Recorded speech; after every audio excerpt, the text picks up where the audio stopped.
সুযোগ দেওয়া হয় তাহলে সবাইকে দেওয়া হবে, যদি সুযোগ না দেওয়া হয় তাহলে কাউকে কোনো সুযোগ দেওয়া হবে না। এই নির্বাচন স্বচ্ছ, নিরপেক্ষ এবং সুষ্ঠু অংশগ্রহণমূলক একটা নির্বাচন হবে, সেই লক্ষ্যেই আমরা কাজ করে আসছি এবং আমরা প্রশাসনকে অনুরোধ জানাচ্ছি।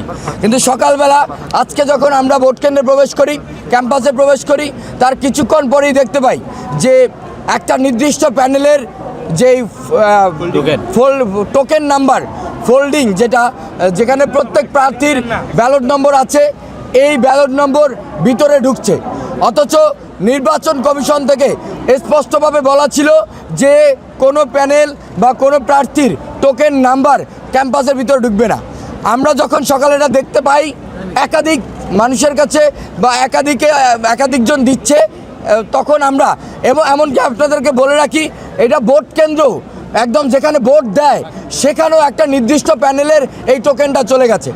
তার পরিপ্রেক্ষিতে আমরা যখন বলি যে এটা তো আচরণবিধি লঙ্ঘন, আমরা যখন প্রক্রিয়াল টিম আমরা যখন নির্বাচন কমিশনকে বলি, তখন তাদেরকে বলার পরে তারা অস্বীকার করে, কিন্তু প্রমাণ দেখানোর সাপেক্ষে তারা পরবর্তীতে বলে ঠিক আছে, অন্য প্যানেলও এই টোকেনটা ভেতরে প্রবেশ করতে পারবে।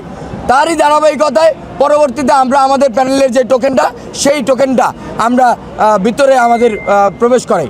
কিন্তু এখন যেটা দেখতে পাচ্ছি যে ভোট কেন্দ্রে ওখানে যারা দায়িত্বে আছেন, তারা ওই নির্দিষ্ট প্যানেলের ওই টোকেন নম্বরটা ছাড়া অন্য টোকেন নম্বর যখন দেখে, তখনই যারা দায়িত্বরত আছেন তারা ভিন্ন প্রতিক্রিয়া দেখায়। অথচ এমনটা হওয়া উচিত ছিল না। যদি সুযোগ দেওয়া হয় তাহলে সবাইকে দেওয়া হবে, যদি সুযোগ না দেওয়া হয় তাহলে কাউকে কোনো সুযোগ দেওয়া হবে না। সুতরাং আপনাদের মাধ্যমে বলতে চাই, যদি ওই টোকেন, প্রথমত হলো নির্বাচন কমিশন ওই টোকেন বলছে কেউ প্রবেশ করতে পারবে না ওই টোকেন নিয়ে, পরবর্তীতে একটা প্যানেলকে দেওয়ার সাপেক্ষে পরবর্তীতে সবাইকে অনুমতি দিল। এখন আবার ওই টোকেন ভোট কেন্দ্রে ঠিকই যায়, অন্য প্যানেলের টোকেন ভোট কেন্দ্রে যাইতে পারবে না। এরকম দ্বিচারিতামূলক আচরণ আমরা এই নির্বাচন কমিশন থেকে আশা করি না। আমরা আশা করছি যে যদি যেটা রুলস হবে সবার জন্য হবে।